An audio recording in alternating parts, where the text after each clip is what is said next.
नमस्कार साथियों।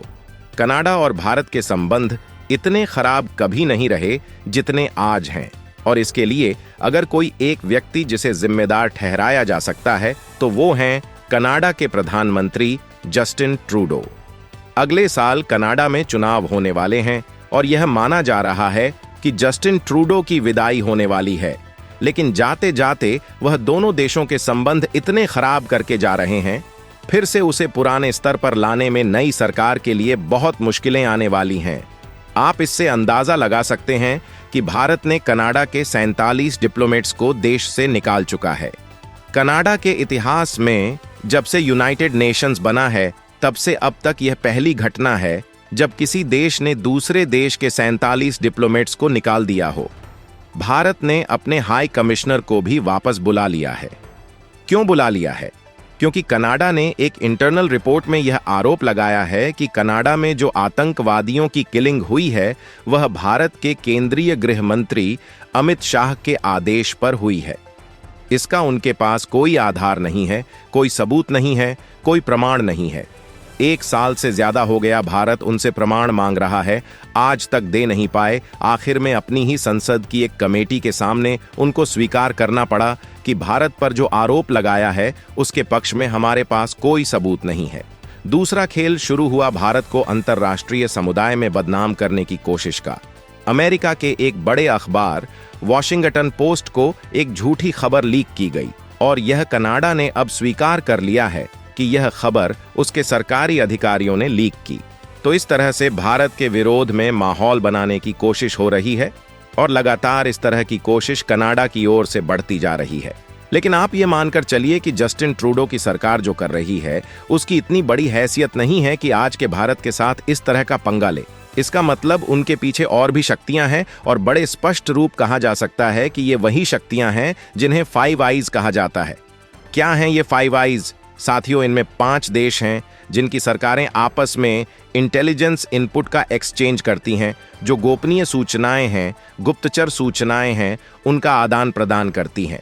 इन देशों की सरकारों का सीधा साधा संबंध तो नहीं, लेकिन परोक्ष रूप से उनका समर्थन कनाडा की सरकार को है। और यह सब क्यों हो रहा, इसका सीधा सा जवाब है कि भारत की बढ़ती ताकत से बहुत से देशों को चिंता है। वह जिस तरह का संतुलन चाहते हैं उस तरह का संतुलन बिठा नहीं पा रहे हैं। वो चीन के बढ़ते हुए हस्तक्षेप को रोकने के लिए भारत की मदद तो करना चाहते हैं, साथ देना चाहते हैं, उसकी ताकत बढ़ाना चाहते हैं, लेकिन साथ साथ वह यह भी चाहते हैं कि भारत इतना ताकतवर ना हो जाए कि उनके लिए चुनौती बन जाए। और अब उनको लग रहा है कि भारत की ताकत जिस तरह से दुनिया में बढ़ रही है, और ख़ास तौर से अभी रूस में जो ब्रिक्स का सम्मेलन हुआ उसमें जितने देशों की भागीदारी हुई उसमें भारत की जो हैसियत सबने देखा, उसे देख दुनिया के कुछ देश छटपटा उठे। और यह तब जब अमेरिका ने रूस पर तरह तरह के सैंक्शंस लगा रखे हैं। उस माहौल में जब रूस की इकोनॉमी को तोड़ने की, उसको खत्म करने की पूरी कोशिश की जा रही हो, ऐसे में भारत की मदद से रूस और मजबूत हो रहा है।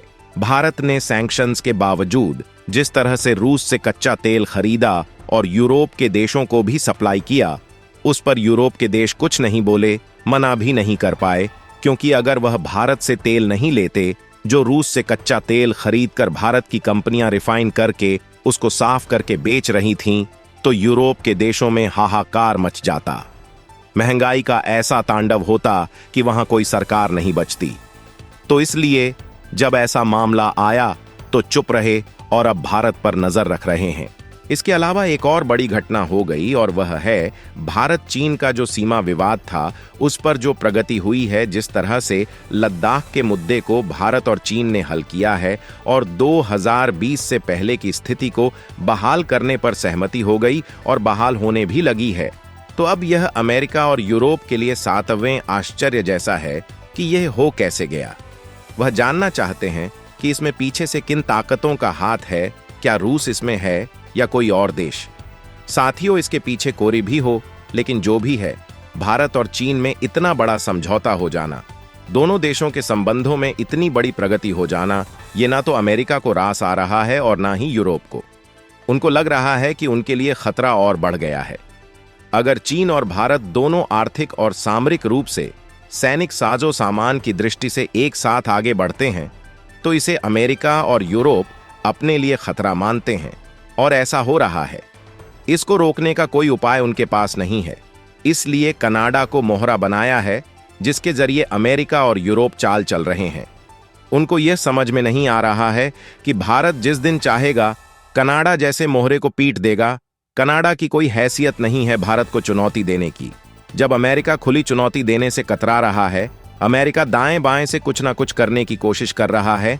एक तरफ दोस्ती का दम भरता है, भारत को अपना बड़ा स्ट्रेटेजिक पार्टनर बताता है, दोनों देशों के आर्थिक संबंध, व्यापारिक संबंध सुधारने की बात करता है, आगे बढ़ाने की बात करता है।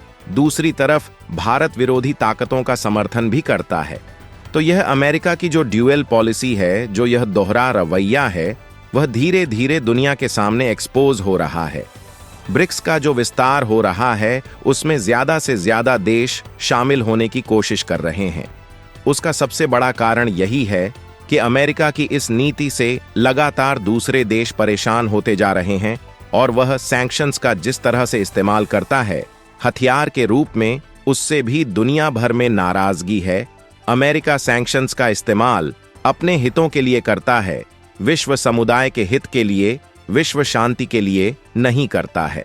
और अमेरिका की दूसरी जो पॉलिसी है, जो सैंक्शंस के बाद उसका सबसे बड़ा हथियार है, वह है रिजीम चेंज का। उसको लेकर भी दुनिया भर में अमेरिका के प्रति नाराजगी का भाव लगातार बढ़ रहा है।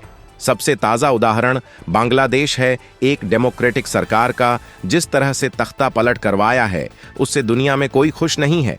अब अमेरिका के नए प्रशासन को यह तय करना पड़ेगा कि भविष्य में भारत के साथ उसके कैसे संबंध होंगे। भारत की नीति को लेकर उसको स्पष्टता दिखानी होगी। यह जो दोहरा मापदंड है, यह अब चलने वाला नहीं है। स्पष्ट रूप से बताइए कि आप हमारे साथ हैं या आप हमारे खिलाफ हैं। उसके हिसाब से भारत फिर फैसला करेगा। अमेरिका अभी दोनों तरफ खेलना चाहता है। किसी एक मुद्दे पर साथ हो जाता है, दूसरे पर खिलाफ हो जाता है। जहां भारत की ताकत बढ़ने का मुद्दा होता है, ऐसे प्रश्न होते हैं, उन मुद्दों पर अमेरिका भारत के खिलाफ खड़ा नजर आता है। जहां उसको चीन को रोकना होता है या अपने किसी और विरोधी को रोकना होता है, वहां वह भारत के साथ खड़ा हो जाता है। तो यह जो दोहरी नीति है अमेरिका की, यह लंबे समय तक नहीं चलने वाली है। नए एडमिनिस्ट्रेशन को तय करना पड़ेगा कि किस रास्ते पर चलना है। और भारत और रूस की दोस्ती अमेरिका चाहे जितनी कोशिश कर ले, वह टूटने वाली नहीं है। ये टाइम टेस्टेड दोस्ती है, संकट के समय साथ देने वाली दोस्ती है। भारत के हर संकट के समय रूस ने हमारा साथ दिया है, और आज रूस पर संकट है तो भारत रूस के साथ खड़ा है। तो यहाँ कोई दुविधा नहीं है, कोई भ्रम नहीं है। इसलिए अमेरिका को यह बात पसंद नहीं आ रही है।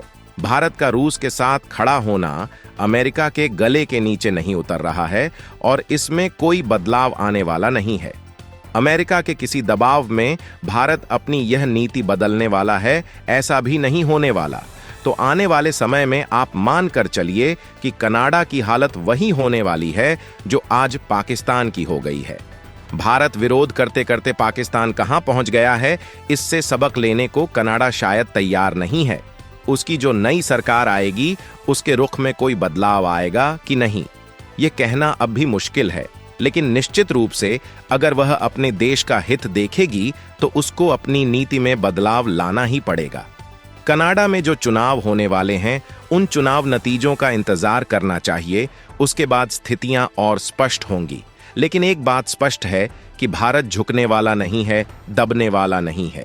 पूरी दुनिया में यह बहुत साफ संदेश है कि भारत में ऐसा नेतृत्व है जो किसी भी दबाव में नहीं आता, जो सिर्फ और सिर्फ अपना देश हित देखता है। तो आज के अंक में इतना ही। अगले अंक में फिर मिलेंगे किसी नए मुद्दे के साथ। तब तक के लिए अनुमति दीजिए। आपसे अनुरोध है कि हमारा चैनल देखिए, शेयर कीजिए, लाइक कीजिए और सब्सक्राइब जरूर कीजिएगा। जय हिंद।